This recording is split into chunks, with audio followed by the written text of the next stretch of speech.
We've been talking about the importance of worldview and how each of us has a worldview through which we look at the world, understand the world, and it is our worldview that will determine the kind of society that we build.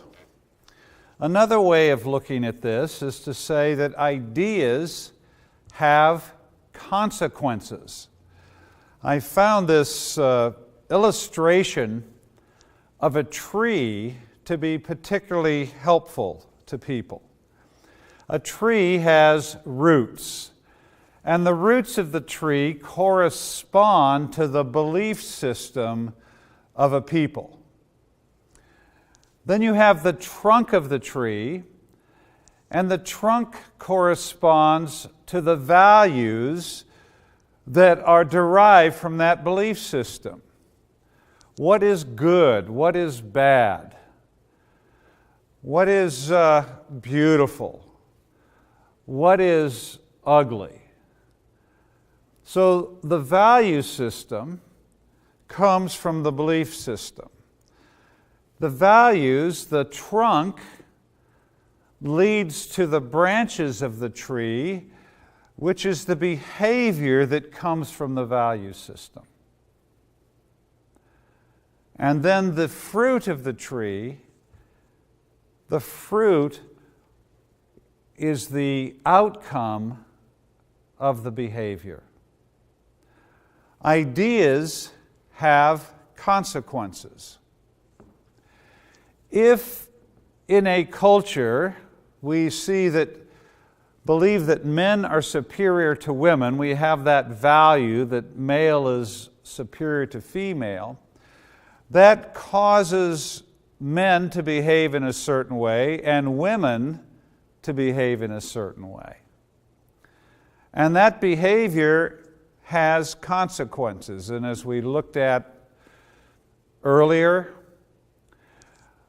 we now have 200 million fewer women alive in the world today. They're dead. And they're dead because someone killed them. It could have been a doctor in a sex selection abortion. It could be a midwife at the birth. It could be a husband killing his wife. But you have dead females to the extent that there are 200 million fewer women in the world than there should be. Why? The fruit comes from the root, the belief system that produced the value system that male is superior to female. The next thing that we want to see is that ideas spread. And they spread in three ways. They spread around the world, then they spread through time, and then they penetrate culture. And I'd like to look at each one of these for a moment. First of all, ideas spread around the surface of the world. Jesus in Acts chapter 1 said, "We are to be His witnesses in Jerusalem, in Judea, in Samaria, and to the uttermost corners of the world." Here, ideas are to move horizontally around the surface of the world. And the church understands this today. We have a real sense of wanting to see the gospel move around the world, and we are in what some people call the final frontiers of missions, taking the gospel to unreached people groups in very remote places. And the mission thrust has moved outwards around the surface of the world. The next way ideas travel, they travel through time from one generation to another. And often today, as Christians, we're not as conscious of the need to engage in this multi-generational experiment. But the gospel is to go from parents to children and children to grandchildren. It's to move from one generation to another. I was in the Ukraine a number of years ago, and after this session, a student came up to me, a woman came up to me, and she said, "Darrow, I have an illustration for you." She said, "I love to make roast beef, and all my friends love to come to my house to have roast beef." And one day, one of my friends said, "What is the secret of your roast beef? What do you do to it that makes it so special?" And she thought for a moment, and she said, "Well, maybe it's because I cut the end of the roast off before I put it in the pan and roast it." And the friend said, "Well, why do you do that?" And the girl said, "Well, I don't know." And she thought for a minute, and she thought, "Well, that's probably because that's how my mom did it." So her girlfriend said, "Well, why did your mom do it that way?" She said, "I don't know." "Well, next time you see your mom, ask your mom why she cut the end of the roast off." And so when she saw her mother later in the week, she said, "Mom, why did you cut the end of the roast off?" And the mother said, "I don't know. That's just how Grandma did it." "Well, why did Grandma do it that way?" "Well, I don't know. She just did."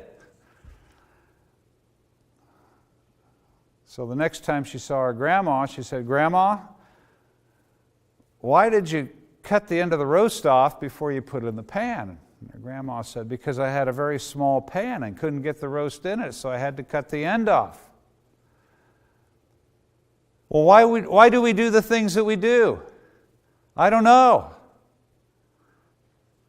It's just because that's how my father did it, or my grandfather, or my mother, or my grandmother."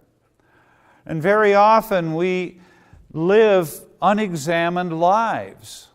We do things almost as if we are a programmed machine, as opposed to an image bearer of God who is wrestling with ideas and thinking about the reasons we do things, and thinking about where ideas come from and the impact they have on our lives. So ideas move from one generation to another, and if they are good ideas, then we are blessed by those ideas. But if they're not good ideas, then we receive the burden of those bad ideas.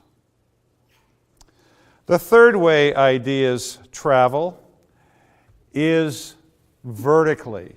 They penetrate culture. We see this in Matthew chapter 28, where Jesus tells the disciples to make disciples of all nations. You're all familiar with this passage. Matthew 28:19, "Therefore go and make disciples of all nations, baptizing them in the name of the Father and of the Son and of the Holy Spirit, and teaching them to obey all that I have commanded." The gospel is not just to go around the world, the gospel is to penetrate culture. And this is something that the church has largely forgotten today. We've been so focused on the gospel going around the world that we have forgotten that it is to penetrate culture. So when you read the Great Commission, and Jesus says, "Therefore go and make disciples of all nations," this is the vertical impacting of ideas.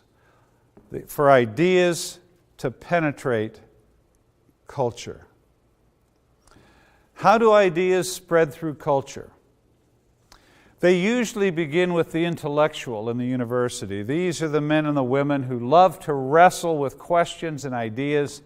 They're not afraid of questions. They spend their lives asking them and looking for the answers.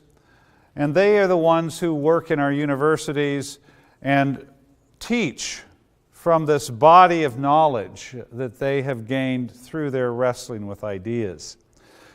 Usually what happens next, the ideas are picked up by balladeers. These are the artists, the filmmakers, the songwriters, the singers and musicians and poets.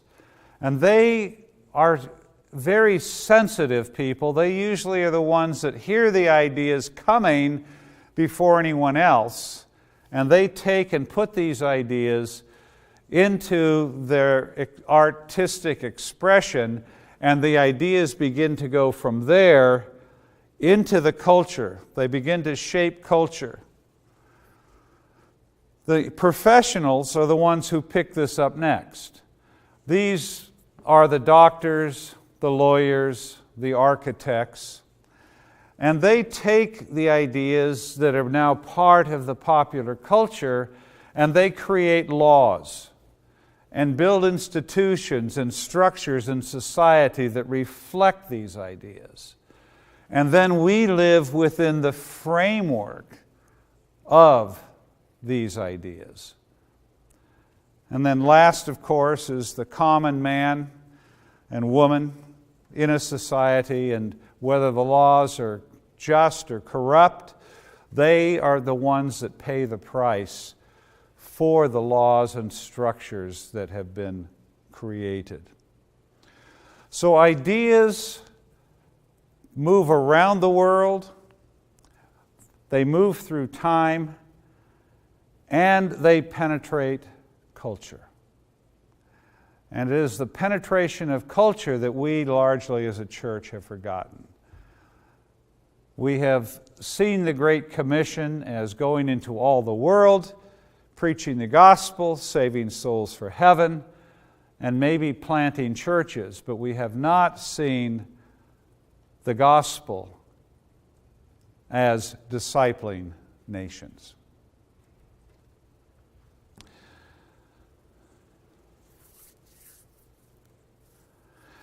What does it mean for the gospel to penetrate culture? I'd like you to reflect on that.